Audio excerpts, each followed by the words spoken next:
કેવડિયામાં મ્યુઝિયમમાં નહોતા હતા ત્યાં આદિવાસી યુવાન મજૂરોને મારીને ખલાસ કરી નાખવામાં આવ્યા. એવા કેટલાય આપણા મજૂરો, કેટલાય આપણા ભાઈઓ, કેટલી બહેનો જોડે સતત અન્યાય અત્યાચાર ચાલી રહ્યા છે. જમીનો લઈ લીધા, જંગલો લઈ લીધા, જંગલ લઈ લીધા. આપણી જે મૂડી, આપણી જે સંપત્તિ હતી એને સરકારે છીનવી લીધી અને સતત છીનવી રહ્યા છે. નોકરી લેવા જાવ ત્યારે ડોક્યુમેન્ટ વેરિફિકેશનમાં તમારી જાતને સાબિત કરવું પડે કે તમે આદિવાસી છો કે નહીં. તમને પૂછે કે તમારા લગ્ન થયા તો કે હા, તો ભાઈ પેલી ભરાણી દોરેલી ગણપતિ દોરેલો એ પૂછે.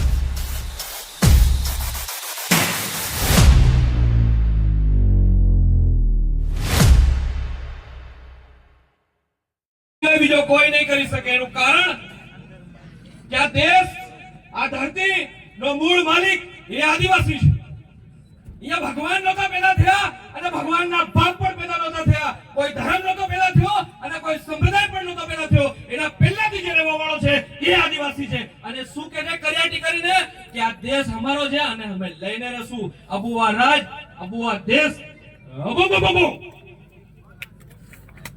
દેશના મૂળ માલિકો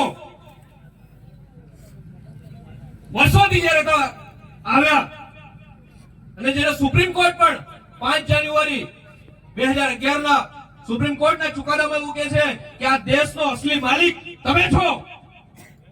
અહીંયા બેઠેલા, અહીંયા ઉભેલા દરેક વડીલો, યુવાનો, યુવતીઓ, બાળકો, તમને સંબોધીને હું સીધા વાત કરવા માંગુ છું કે આજે દેશના મૂળ માલિકની પરિસ્થિતિ શું થઈ ગયેલી છે. આ દેશ બન્યો ત્યારે દેશના મૂળ માલિકોએ દેશને આઝાદી અપાવવા માટે પણ ઘણી બધી લડાઈઓ લડી. સંતાન વિગ્રહની વાત કરી દાદાએ, માનગઢની વાત કરી. આપણે ગાંધીજીને ઓળખીએ, આપણે સરદાર પટેલને ઓળખીએ, આપણે ભગતસિંહને ઓળખીએ,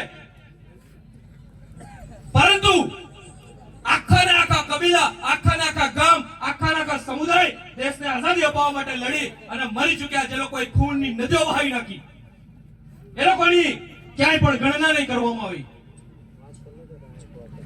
નહીં સરકારના પુસ્તકમાં, નહીં ઇતિહાસના પુસ્તકમાં. ધીમે ધીમે આપણા આદિવાસીઓ શિક્ષણ લેતા થયા ત્યારે ખબર પડી કે આ એકલ લોકલ લડાઈ નહીં, પણ આપણા લોકોએ તો હજારોની સંખ્યામાં બલિદાન આપ્યા છે. શું એની ગણના થવી જોઈએ કે નહીં થવી જોઈએ? આદિવાસી પરિવાર એના માટે કામ કરી રહ્યું છે. આજે આપણે જય જોહાર બોલીએ છીએ, જય આદિવાસી બોલીએ છીએ, જય ભીલ પ્રદેશ બોલીએ છીએ. એ આદિવાસી પરિવારની દેન છે, ગુરુ ગોવિંદની દેન છે, ટાટા મામાની દેન છે, બિરસા મુંડાની દેન છે. અને એને આપણે ધકાવવાની છે આગળ. શરમની વાત છે કે અહીંયા મધ્યપ્રદેશમાં આપણા ભાઈ પર જાહેરમાં પેશાબ કરવામાં આવે છે. મણિપુરમાં આપણી મા બેન દીકરીઓના કપડા કાઢી અને પરેડ કરવામાં આવે છે. કેવડિયામાં મ્યુઝિયમમાં નહોતા હતા ત્યાં આદિવાસી યુવાન મજૂરોને મારીને ખલાસ કરી નાખવામાં આવ્યા. એવા કેટલાય આપણા મજૂરો, કેટલાય આપણા ભાઈઓ, કેટલી બહેનો જોડે સતત અન્યાય અત્યાચાર ચાલી રહ્યા છે. નદીઓ બનાવી આપણી જમીનો પર મધ્યપ્રદેશમાંથી અને ગુજરાતમાંથી સ્થળાંતર કરી અને અલગ અલગ જગ્યાએ વસાવી અને પાણી આપ્યું કચ્છ અને સૌરાષ્ટ્રમાં. આપણને પાણી આપ્યું નહીં. જમીનો લઈ લીધા, જંગલો લઈ લીધા, જંગલ લઈ લીધા. આપણી જે મૂડી, આપણી જે સંપત્તિ હતી એને સરકારે છીનવી લીધી અને સતત છીનવી રહ્યા છે. દિલ્હીથી મુંબઈનો ઇકોનોમિકલ કોરિડોર નો રસ્તો આદિવાસીઓની પૂરી જમીનો પર કાઢવામાં આવ્યો. આપણે જમીનો આપી, દરેક ડેમ આપણી જમીનો પર બાંધવામાં આવ્યા. જંગલો છીનવી લીધા. દરેક જગ્યાએ અત્યાચાર ચાલે છે. આના માટે લડવું પડશે. જેમ તમે હમણાં બહુ હમસો આવતેલો અને કરિયાટી થઈ ગયેલી, નાસુ થઈ ગયેલા ને, એમ બસ એવી રીતે જયારે સમાજ જોડે અન્યાય થતો હોય ત્યારે કાપુ એમ થઈ જાય ને, ત્યારે તમે અસલી આદિવાસી એવું ગણીશું. સમયનો અભાવ છે. હું 3 વસ્તુઓ વિષય પર વાત કરવા માંગુ છું. એક છે પહેલી આપણી સંસ્કૃતિ. અત્યારે આપણી મૂળભૂત સંસ્કૃતિ જે પ્રકૃતિ પૂજા હતી, ખત્રી પૂજા હતી, એને છોડીને આપણે પગપાળા ચાલતા થઈ ગયા છે.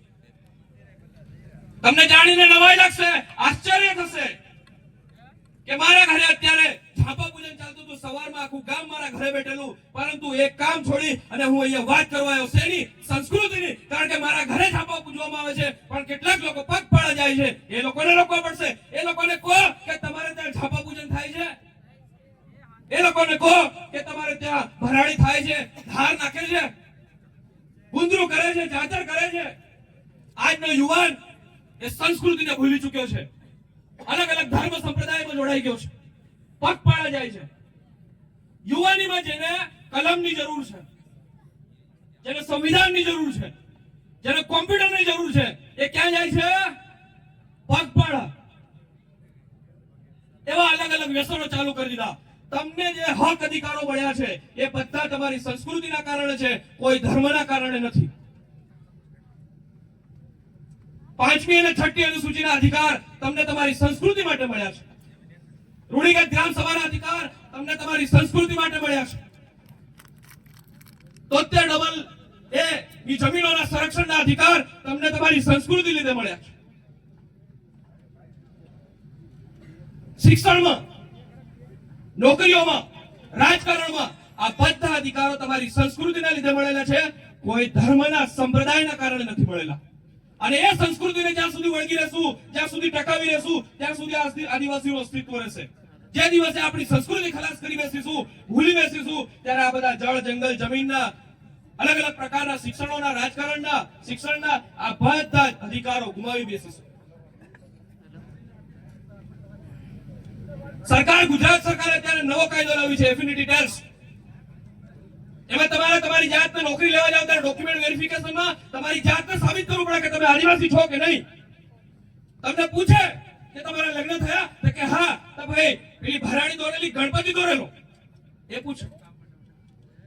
ધાર નાખો નથી નાખતા, એ પૂછે. દેવ બિહાડેલો જેનું નામ શું છે, એ પૂછે.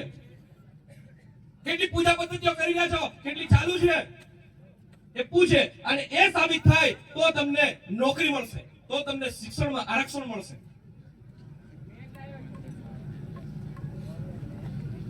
ગુજરાતમાં એક તાલુકામાં કોર્ટે ચુકાદો આપ્યો કે ભાઈ તમે તમારી સંસ્કૃતિને છોડી બેસેલા છો એટલે તમને આ આરક્ષણ મળશે નહીં. તમે માનો કે ના માનો, તમારા હક અધિકારો તમારી સંસ્કૃતિના લીધે છે, કોઈ ધર્મના કારણે નહીં. એટલે સંસ્કૃતિ is the must and first. એને બચાવીશું તો આદિવાસીઓના હક અધિકારો રહેશે. બીજી વાત, આ લોકશાહીની વ્યવસ્થામાં આદિવાસી લોકશાહી શું છે એ સમજી શક્યો નથી. અને એના કારણે આપણે અત્યારે કઈ જઈ રહ્યા કે ગુજરાતમાં પોટળ લઈને જતા હોય. કેમ કે આપણે તો શિક્ષણ નથી મળ્યું, રોજગાર નથી મળ્યું, શિક્ષણ નથી મળ્યું, રોડ, રસ્તા, પાણી, વીજળી આ બધી સુવિધાઓ નથી મળી. એનું એકમાત્ર કારણ છે રાજકીય બાબતો.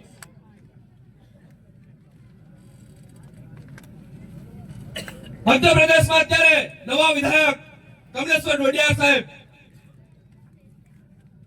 રાજસ્થાનમાં 4-5 બીજા નવા ધારાસભ્ય સાથે રાજકુમાર રોત, ડેડિયાપાડા, ચેતર વસાવા, અનંત પટેલ આવા આદિવાસી નેતાઓને ચૂંટીને લાવો. તે દિવસે આપણે તે રોડ, રસ્તા, વીજળી, પાણી, શિક્ષણની, સ્વાસ્થ્યની, સિંચાઈની સુવિધાઓ થશે. 50 રૂપિયામાં પોટલી આપે અને એમ કહે કે મને વોટ આપજો. એની પોટલી લઈ લેવાની કે એના પૈસા લઈ લેવાના, એના ચવાણું ખાઈ જવાનું, પણ વોટ આલવાની નહીં. કારણ કે તમને 50 રૂપિયામાં એક દિવસે ઠગી લેશે. તમને એમ લાગશે કે હા 50 રૂપિયા મળી ગયા, 100 રૂપિયા મળી ગયા એટલે હું એને વોટ આપી દઉં. એને વોટ આપવાની નથી. તે સમાજ માટે, શિક્ષણ માટે કામ કરે. તમારા ગામમાં તમારે ત્યાં લાઇબ્રેરી શરૂ કરાવડાવે, છોકરાઓને દોડવા માટે મેદાન શરૂ કરાવડાવે, શાળા બનાવડાવે, રોડ, રસ્તા, વીજળી માટે જે કામ કરીને બતાવે એવા શિક્ષિત યુવાન સરપંચને ચૂંટીને લાવશો. Spent all my life holding all of it closely. I've content. I finally face